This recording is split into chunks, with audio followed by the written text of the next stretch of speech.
మా కార్యక్రమంలో మనము ఉపనిషత్ వాహిని క్రమంలో భాగంగా శ్వేతాశ్వర ఉపనిషత్ గురించి ఆచార్యులు డాక్టర్ మసంత్ చెన్నప్ప గారిని అడిగి తెలుసుకున్నాం. నమస్కారం గురువుగారు. గురువుగారు, ఈ శ్వేతాశ్వర ఉపనిషత్ ఇది స్వతంత్రమైనదా లేకుంటే దీనికి వేదంలో ఏ వేదానికి సంబంధించింది? ఇది మనకు ఉపనిషత్తులను ఒకసారి పరిశీలించినప్పుడు ఒక్కొక్క ఉపనిషత్తు ఒక్కొక్క వేదానికి సంబంధించిందై మనకు కనిపిస్తూ ఉంది. శ్వేతాశ్వతర ఉపనిషత్తు ఇది యజుర్వేదానికి సంబంధించినటువంటిది. ఇది స్వతంత్రమైందేనా? ఇది స్వతంత్రమైందే, ఎందుకంటే ఇది వేదాంతర్భాగం కాదు. ఇప్పుడు ఉపనిషత్తుల్లో మొదటిది ఈశావాస్య, అది వేదాంతర్భాగం. యజుర్వేదంలోని 40వ అధ్యాయమే ఈశావాస్యోపనిషత్తు. అది దాని మంత్రభాగం అంటాం. అయితే ఇది యజుర్వేదాన్ని అనుసరించి వచ్చినటువంటి ఒక అద్భుతమైనటువంటి వ్యాఖ్యాన గ్రంథం ఇది. అయితే ఆశ్చర్యం ఏమిటంటే యజుర్వేదంలో ఉన్నటువంటి అంశాలను తీసుకోవడమే కాకుండా యజుర్వేదంలో ఉన్నటువంటి 5 మంత్రాలను వరుసగా ఈ శ్వేతాశ్వతర ఉపనిషత్తులో తీసుకోవడం జరిగింది. కాబట్టి ఇది యజుర్వేదానికి అంతర్భాగం కాదు, కానీ మీరు అన్నట్టుగా ఇది ఒక స్వతంత్రమైనటువంటి ఉపనిషత్తు. ఈ ఉపనిషత్తు ఎవరికన్నా ఏమైనా చెప్పారా లేకుంటే ఇది ఎవరికి చెప్పలేదా? మామూలుగా ఉపనిషత్తులు చర్చావేదికలు ప్రశ్నోత్తర పద్ధతిలో ఉంటాయి. ఇప్పుడు బృహదారణ్యక ఉపనిషత్తు ఉందనుకోండి, అందులో యాజ్ఞవల్క్యుడు ఆయన తన అర్ధాంగికి చెప్తాడు, అదే నేను అంటున్నాను, అట్లా చెప్తాడు. అట్లా లేకపోతే ఉద్దాలకునికి చెప్తాడు. ఒకరికి చెప్పడం అనేది మనకు ముండకోపనిషత్తులో కూడా అలాగే ఉంది చాలా వరకు. కానీ ఇదిలో మామూలుగా రచయిత ఈ ఉపనిషత్కారుడు ఈ ఈశ్వరతత్వాన్ని, జీవతత్వాన్ని, ప్రకృతి తత్వాన్ని మొత్తం మీద ఒక ప్రపంచతత్వం అందాం దీన్ని, దాన్ని అతడు మొదలు 1 నుంచి ఆయా అధ్యాయాల్లో మనకు తెలియజేశాడు. ఎన్ని అధ్యాయాలు ఉన్నాయి గురువుగారు? ఎన్ని శ్లోకాలు ఉన్నాయి? ఇందులో మనకు 6 అధ్యాయాలు ఉన్నాయి సుమారుగా. ఎక్కువగా వందలాది శ్లోకాలు ఏమీ లేవు. ఇందులో వచనం లేదు, అంత శ్లోకమే ఉంది. ఇది శ్లోకమయమే, చాలా అద్భుతమైనటువంటి శ్లోక రూపంలో, అంటే మనం తెలుగులో పద్యం అంటాం కదా, ఆ పద్య రూపంలో ఉన్నటువంటిది. ఒక్కొక్క అధ్యాయం ఒక్కొక్క అంశాన్ని మనకు తెలియజేస్తూ ఉంది. దీంట్లో 6 అధ్యాయాలు ఏంటంటే, దీంట్లో మనకు మొదటి అధ్యాయం ఏదైతే ఉన్నదో ప్రపంచానికి కారణం ఎవరు, ఒక చర్చ అన్నమాట. ఒక చర్చాపూర్వకంగా ఉపనిషత్తులు అంటేనే చర్చలు. ఇప్పుడు ఎందుకో ముచ్చటించుకున్నట్టుగా ఉంటాయి. ఇప్పుడు భారత భాగవతాలేమో భారత భాగవతాలేమో పారాయణం చేయడానికి అవి పారాయణ గ్రంథాలు, అవి చర్చా గ్రంథాలు కావు అవి. కానీ ఉపనిషత్తులు చర్చా గ్రంథాలు అన్నమాట. అసలు నలుగురు కలిసి వాళ్ళు చర్చించుకొని సత్యాన్ని నిగుదేల్చి చెప్పినారా అనిపిస్తుంది. కాబట్టి ఇక్కడ శ్వేతాశ్వతర ఉపనిషత్తులో మొదటి అధ్యాయంలో ప్రపంచతత్వం చెప్పబడి ఉన్నది. తర్వాత 2వ అధ్యాయంలో మనకు మోక్షం దేనివల్ల లభిస్తుంది, అది దానికి కారణం ఏమిటి వాడు చెప్తాడు. యోగం వల్ల, అది యోగం గురించి చెప్తాడు ఇక్కడ. కాబట్టి ఇప్పుడు ఏ మెట్లు ఎక్కితే మనం ఏ విధంగా వెంకటేశ్వరం దగ్గరికి 7 కొండలు ఎక్కి వెంకటేశ్వరం దగ్గరికి ఎలా వెళుతావు, వెంకటేశ్వరం దగ్గరికి ఎలా వెళుతావు అంటే నువ్వు వాహనంలో వెళుతావు. ఏ వాహనంలో వెళుతావు, ఎట్లా వెళుతావు, ఎన్ని కొండలు ఎక్కితే గానీ ఆయన దర్శనం అవుతుంది అన్నట్టుగా ఇక్కడ కూడా మోక్షం నీకు సిద్ధించాలి అంటే నీవు అష్టాంగ యోగం అనమాట. అవి 8 మెట్లే, అది కూడా 7 మెట్లే. నిజంగా చెప్పాలి అంటే ఆ వెంకటేశ్వరుని దర్శనం కావడానికి 7 కొండలు ఎలా ఎక్కాలనో ఈ యోగంలో కూడా, అష్టాంగ యోగంలో కూడా 7 మెట్లు ఎక్కితే కానీ, 7 అంగాలను నువ్వు పరిపూర్ణంగా సిద్ధింపజేసుకుంటే కానీ 8వ అంగం సమాధి స్థితి కలుగుతుంది. సమాధి స్థితిలోనే పరమాత్మ సాక్షాత్కారం కలుగుతుంది.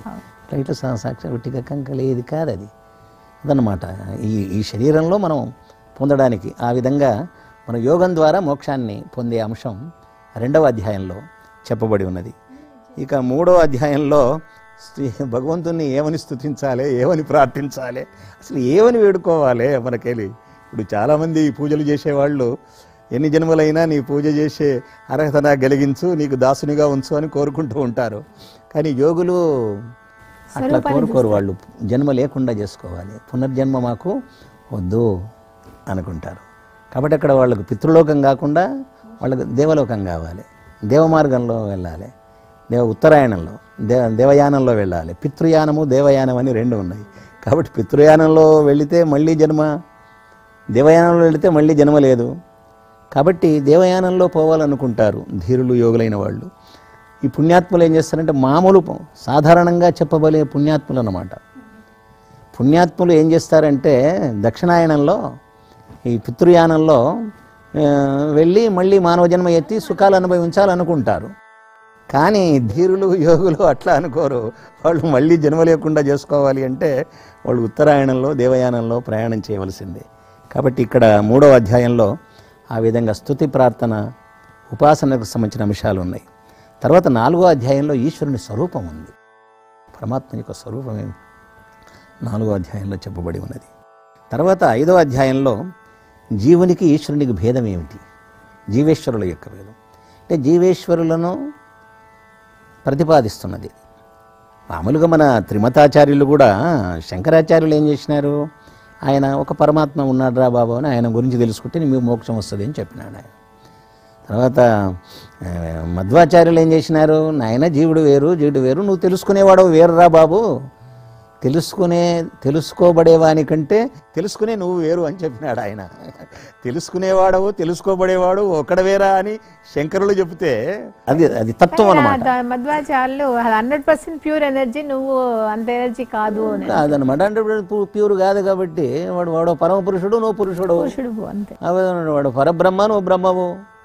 అంతే. వాడు పరమాత్మ, నువ్వు ఆత్మ అని చెప్పినాడు. ఇక్కడ చాలా డిఫైన్ చేశాడు, చాలా డిఫైన్ చేసేసినాడు. కానీ రామానుజాచార్యులు ఏం చేశారు, 3 తత్వాలు ఉన్నాయని చెప్పినాడు. 3 తత్వాలు. ఈ 3 తత్వాల యొక్క ప్రతిపాదన మనకు శ్వేతాశ్వతరోపనిషత్తులో మీరు అడిగిన ప్రశ్న చాలా మంచి ప్రశ్న అది. ఈ 3 తత్వములు ఉన్నవి, ఇవి ముఖ్య తత్వములు. వీటి గురించి యొక్క విశ్లేషణ మనకు 5వ అధ్యాయంలో మనకు వస్తుంది. ఇక 6వ అధ్యాయంలో మోక్షం యొక్క స్వరూపం ఏమిటి చెప్తాడు. ఇక్కడ మోక్షం అంటే ఏమిటి, దాన్ని చేరడం ఏమిటి, ఇట్లా మనకు 6 అధ్యాయాల్లో మనకు శ్వేతాశ్వతరోపనిషత్తు. గురుగారు, మొదటి అధ్యాయం గురించి, ప్రపంచ నిర్మాణం గురించి. మొదటి అధ్యాయంలో మనం అనుకున్నాం కింకారణం, ఈ ప్రపంచానికి కారణం ఏమిటి అసలు. భగవంతునికి ఈ ప్రపంచానికి కారణం భగవంతుని యొక్క సంకల్పమా, లేకపోతే ఈ ప్రకృతి ప్రపంచంగా మారుతుంది. ప్రకృతి అనేది ద్రవ్యం, అది కారణ రూపంలో ఉంటుంది. అది మట్టి కుండగా మారినట్టుగా, దారములు వస్త్రంగా మారినట్టుగా కార్యకారణ సంబంధం అన్నమాట. ప్రకృతికి ప్రపంచానికి కార్యకారణ సంబంధం ఉంది. కాబట్టి ఈ ప్రపంచం ఈ విధంగా ఏర్పడడానికి ఏమిటి, ఈ ప్రకృతి కారణమా ముఖ్యంగా, లేకపోతే భగవంతుని సంకల్పం కారణమా, లేకపోతే జీవుల యొక్క అదృష్టం కారణమా, ఏమండి, లేకపోతే పంచభూతాలు కారణమా, లేకపోయినట్టయితే అన్నింటి యొక్క సమాహారం కారణమా, లేకపోతే జీవుడు కారణమా, అది దృష్టి. చాలా. ఇప్పుడు మనం విత్తనం వేస్తాం, అది చెట్టు అవుతుంది. ఆ చెట్టు ఫలాలు తింటాం మనం. కానీ ఆ విత్తనంలో ఆ చెట్టు రచన చేసిన వాళ్ళ మనం కాదు. ఆ విత్తనాన్ని తెలియదు. అందుకే నేను అప్పుడప్పుడు అంటుంటా, పండులో పల రసమునెవ్వడు నింపువాడో వాడు దేవుడు, పండులో పలి రసమునెవ్వడు జుర్రువాడో వాడు జీవుడు అని చెప్తుంటాను, నేను అంటుంటాను ఇక్కడ. కాబట్టి ఆయన విత్తనంలో కూడా ఆ వృక్షం యొక్క రచన చేసి ఉన్నాడు ఆయన. కాబట్టి ఈ విధంగా చర్చ అన్నమాట. పరమాణువు కంటే సూక్ష్మమైనటువంటి ఆ కణంలో మనం ఉన్నాం అన్నమాట. సూక్ష్మ శరీరంతో మనం అందులోకి వచ్చేస్తాం. అమ్మ మనకేం చేస్తుంది, స్థూల శరీరం ఇస్తుంది. అమ్మ స్థూల శరీరం ఇస్తుంది మనకు. అది అందుకే మనం ఇంత జీవితాన్ని జీవిస్తున్నాం కదా, అంత చిన్న కణం నుంచి సూక్ష్మం నుంచి స్థూలం వైపు వెళుతూ ఉంటుంది. కాబట్టి ఇక్కడ ఈ ప్రకృతి అనేది సూక్ష్మమైంది. ప్రకృతి కంటే సూక్ష్మమైనటువంటి వాడు జీవుడు, జీవుని కంటే సూక్ష్మమైనటువంటి వాడు పరమాత్మ అన్నమాట. కాబట్టి అతన్ని పరమ సూక్ష్మము అంటాం. కాబట్టి పరమాత్మ ఈ ప్రపంచానికి మూల కారణం ఏదైతే ఉందో, ఉపాదాన కారణం అంటారు దీన్ని. ఏది లేకపోతే యస్మిన్ సమవేతం కార్యముత్పద్యతే తత్సమవాయి అని దార్శనికుల యొక్క సూత్రం అన్నమాట.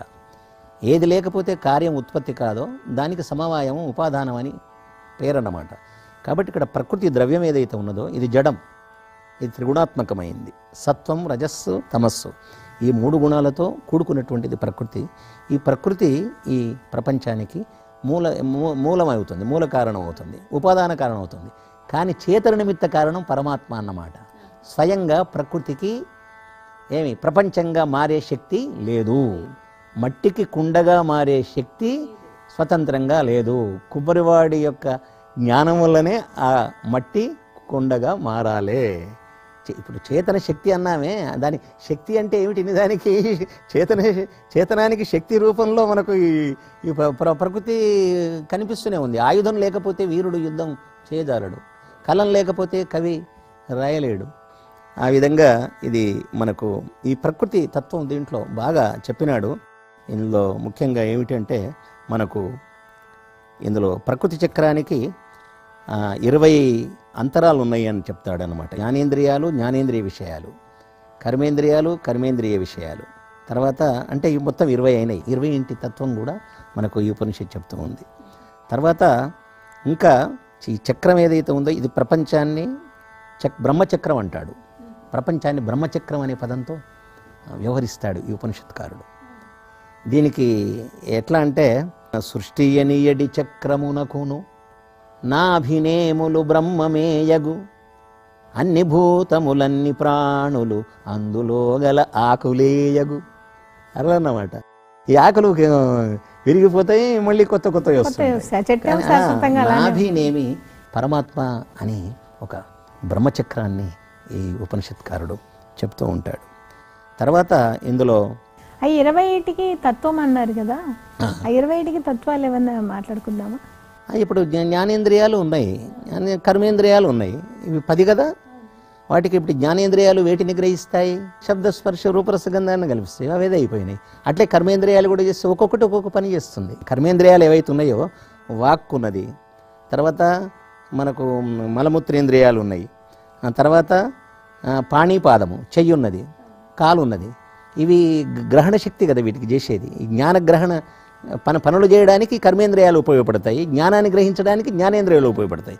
కాబట్టి జ్ఞానేంద్రియాలు 5, అవి గ్రహించే 5 తత్వాలు శబ్దస్పర్శ రూపరసగంధాలు. తర్వాత కర్మేంద్రియాలు 5, అవి గ్రహించే అవి చేసే పనులు అనమాట. ఇది మొత్తం 20 అనమాట. ఈ 20 తత్వాలతో కూడుకున్నది ఈ యొక్క ప్రపంచం అని మనకు చెప్తూ ఉంటాడు. తర్వాత పంచభూతాల త్రిగుణాలు ఉన్నాయి కదా, ఇందులో చెప్తాడు ఇక్కడ. దీంట్లో ముఖ్యంగా ఏం చెప్తాడంటే త్రిగుణాత్మకమైంది ఈ ప్రకృతి. అంటే సత్వము, రజస్సు, తమస్సు. ఈ వీటి నుంచి మహత్తత్వం పుట్టింది, మహత్తత్వం నుంచి అహంకారం పుట్టింది, అహంకారం నుంచి జ్ఞానేంద్రియాలు పుట్టాయి, కర్మేంద్రియాలు పుట్టాయి. తర్వాత ఏంటంటే అహంకారం నుంచి డైరెక్ట్గా శబ్దస్పర్శ రూపరసగంధములు పుట్టినాయి. తర్వాత మనస్సు కూడా పుట్టింది. కాబట్టి ఇక్కడ షోడశ తత్వములు చెప్తాడు మళ్ళీ ప్రత్యేకంగా. జ్ఞానేంద్రియాలు, కర్మేంద్రియాలు, తర్వాత జ్ఞానేంద్రియాల చేత గ్రహింపబడే శబ్దస్పర్శ రూపరసగంధాలు, తర్వాత మనస్సు, ఇవన్నీ అన్నమాట. తర్వాత ఇక్కడ విచిత్రం ఏమిటి అంటే, అంతం ఏమిటి అంటే, చివరిలో ఏమిటి అంటే ప్రకృతికి ఫలం ఏమిటి? పాంచభౌతికమైన ప్రపంచం. ప్రపంచం అంటే పాంచభౌతికమైంది.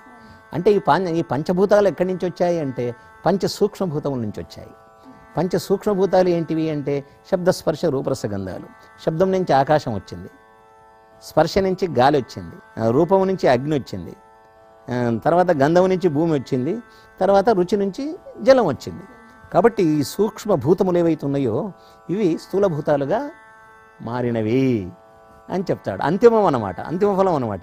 అందుకే పాంచభూత ఈ స్థూల ప్రపంచంలో మనం ఉండడానికి కారణం ప్రకృతి అయింది.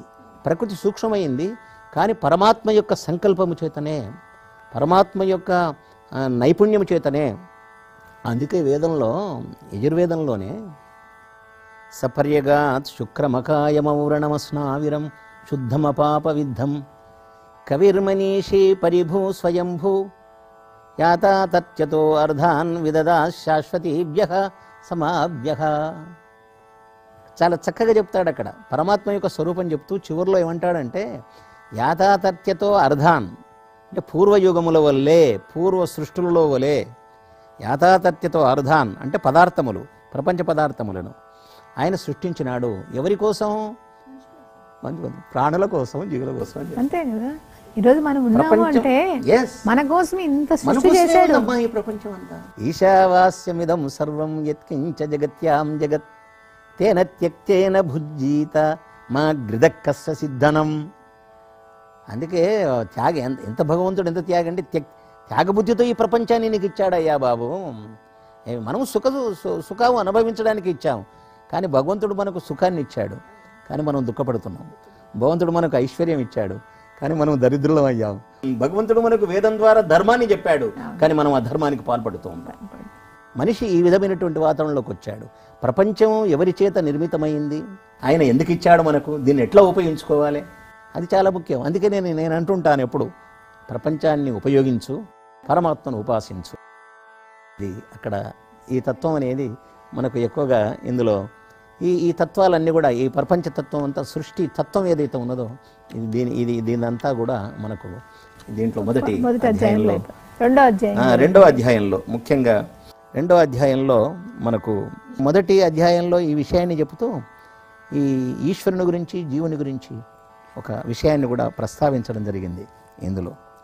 అక్కడ కూడా 3 తత్వాలను చెబుతూ, ఒకటి జడ ప్రకృతి, 2 చేతన జీవ ప్రకృతి, తర్వాత పరమ చైతన్యం పరమాత్మ. ఈ విధంగా ఉపనిషత్తులంతా ఇలాగనే ఉంటుంది, అది అలాగనే ఉంటుంది. ఆయన ఇక్కడ చెప్తాడు జీవేశ్వరుల గురించి. జ్ఞా అజ్ఞౌ అంటాడు. జ్ఞా అజ్ఞౌ, తెలిసినవాడొకడు, తెలియనివాడొకడు. ద్వావజ ఈశా ద్వా, వాళ్ళిద్దరు, తెలిసినవాడు తెలియనివాడు. తర్వాత ఈశా అనీషా, ఒకడు ఈశుడు ఒకడు అనీషుడు, ఈశుడు కానివాడు అని చెప్తున్నాడు. ఇంత చక్కగా వివరించి చెప్పడం అన్నమాట. అంటే శంకరుల వారు కూడా దీన్ని బాగా ఇష్టపడ్డాడు, దీనికి భాష్యం రాసినాడు. తర్వాత అజౌ అంటాడు.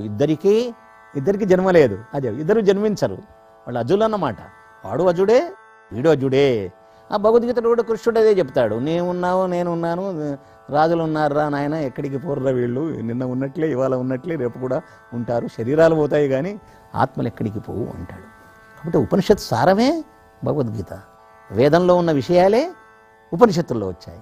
ఇది మనం సనాతన ధర్మాన్ని ప్రతిపాదించే సందర్భంలో, నాయన మీరు సనాతన ధర్మాన్ని తెలుసుకోవాలి అంటే వేదాలకు ఉపనిషత్తులకు ఉన్న లింకు, ఉపనిషత్తులకు భగవద్గీతకు ఉన్న లింక్ ఏదో తెలుసుకోవాలి అని మనం ఇప్పుడు మన ప్రబోధం అదే. ఇలాంటి ఈ కార్యక్రమాల వల్ల మనకు అందరికీ తెలియబడాలి, సత్యం తెలియబడాలి. భోక్త్రా భోగ్యర్థయుక్తా, అది భోక్తృభోగ్యార్థయుక్తా అన్నాడు. ఇప్పుడు భోగజీవులకు తర్వాత భోగ వస్తువులతో సంబంధం కలిగి ఉంటుంది ప్రకృతి. భోగజీవులకు అదనమాట, భోక్తలతో సంబంధం ఉంటుంది. వాడు భోక్తను చేసేది ప్రపంచమే. తర్వాత అనంతశ్చాత్మ, ఇక్కడ ఈశ్వరుడు గురించి చెప్తున్నాడు. అనంతశ్చాత్మ, అనంతుడు భగవంతుడు, అతడు పరమాత్మ. విశ్వరూపోహ్యకర్త, ఈ విశ్వానికి రూపకర్త ఆయన. రూపశిల్పి అంటాం కదా, శిల్పకళ కోవిదుడు ఆయన. నిజంగా చెప్పాలి అంటే త్రయం యదా విందతే బ్రహ్మమేతత్, ఈ 3 కూడా బ్రహ్మలే. ఇది చాలా రహస్యం అన్నమాట, చాలామందికి అంటే సామాన్యులకు తెలియని రహస్యం అన్నమాట. ప్రకృతి బ్రహ్మమే, జీవుడు బ్రహ్మమే, భగవంతుడు బ్రహ్మమే. కానీ ఈ 3ంటికి బ్రహ్మలని పేరున్నాయి. కానీ ఈ 3ంటిలో ఏది గొప్పవాడేవాడు? భగవంతుడు. కాబట్టి అతడు పరబ్రహ్మ అని ఈ విషయం చెప్తోంది. త్రయం యదా విందతే బ్రహ్మమేతత్, ఎంత చక్కగా చూడండి, 3 బ్రహ్మలే. అట్లా మనం తెలుసుకోవలసినటువంటి అవసరం ఉన్నది ఇక్కడ. ఇప్పుడు అక్షర పురుషుడు అంటాం పరమాత్ముని, అంటే క్షరము లేనటువంటి. ప్రకృతి కూడా అక్షరమే, క్షరం కానిదే, కానీ ప్రపంచం క్షరం, కానీ జీవుడు కూడా అక్షర పురుషుడే. అది ఇక్కడ జరుగుతున్నటువంటిది. ఏతత్రయం బ్రహ్మ అంటాడు. ఏతత్రయం బ్రహ్మ, ఈ 3 కూడా బ్రహ్మలే అని చెప్తూ పరబ్రహ్మను నువ్వు తెలుసుకోవాలి అంటాడు. మోక్షం కావాలంటే నీవు ఈ ప్రపంచంలో ఉన్నావు, ప్రపంచతత్వం తెలుసుకోవాలి. ప్రపంచ పదార్థాలను ఉపయోగించుకున్నంతకాలం ఈ బంధనాల్లో ఉంటావు. కానీ ప్రపంచం యొక్క అశాశ్వతమైన స్వరూపాన్ని నువ్వు తెలుసుకున్నప్పుడు ఏం చేస్తావు? ఆ పరమాత్మను చేరుకునే అవకాశం ఉంది అనేది మనకి ఇక్కడ చెప్పడం అన్నమాట. 2వ అధ్యాయంలో ఈ వేదమంత్రాలు ఉన్నాయి. వేదమంత్రాలను 5 మంత్రాలను యథాతథంగా తీసుకున్నాడు. చాలా గొప్ప విషయం. దీంట్లో ద్వాసుపర్ణా సయుజా సఖాయ సమానం వృక్షం పరిశిష్వజాతే తయోరణ్య పిప్పలం స్వాద్వత్తి అనశ్నన్ అన్యో అభిచాకశీతి. ఇది వేదమంత్రాన్ని తీసుకున్నాడు, యజుర్వేద మంత్రాన్ని. తర్వాత ఇంకో మంత్రం తీసుకున్నాడు. వేదాహమేతం పురుషం మహాంతం ఆదిత్యవర్ణం తమసపరస్తాత్. చూడండి, తమేవ విదిత్య అతి మృత్యుమేతి నాణ్యపంథ విద్యతే యనాయ. అసలు ఉపనిషత్తులు లేకపోతే ఆ వేదాలు మనకు దగ్గరికి వచ్చేవి కావు. అసలు వేదం దగ్గర ఉపనిషత్తు అంటేనే దగ్గరికి వెళ్ళి కూర్చుండబెట్టడం. వేదాల్లో ఎవరు చెప్పబడ్డారు? భగవంతుడు చెప్పబడ్డాడు. శ్వేతాశ్వతర ఉపనిషత్తు అది ఈ విషయంలో చాలా పనిచేస్తున్నది అన్నమాట. అందుకే ఇక్కడ ఆయన 2వ అధ్యాయంలో 5 మంత్రాలు ఉన్నాయి. ఇవి యజుర్వేదంలోనివి. ఇవి మొత్తం యోగం గురించే ఉన్నాయి తల్లి. యోగం అన్నమాట. యోగం ద్వారానే అంటే ఈ ఉపనిషత్తు యొక్క పరమ లక్ష్యం ఏమిటంటే పరమాత్మను నువ్వు చేరుకోవాలంటే యోగ విద్యాభ్యాసం చేయాలి. అష్టాంగ యోగం ఒక్కొక్కటి అనమాట. యమములు, నియమములు, ఆసనము, ప్రాణాయామము, ప్రత్యాహారము, ధారణము, ధ్యానము, తర్వాత సమాధి. ఈ విధంగా నీవు 8 అంగములతో కూడినటువంటి ఈ అష్టదళ పద్మం, ఇది నిజంగా అష్టదళ పద్మం. ఈ యోగాన్ని నువ్వు అవలంబించినట్టయితే నీకు భగవంతుడు సాక్షాత్కరిస్తాడు. ఎక్కడ? సమాధి స్థితిలో. అప్పుడు నీవు జీవన్ముక్తి పొందినవాడవుతావు.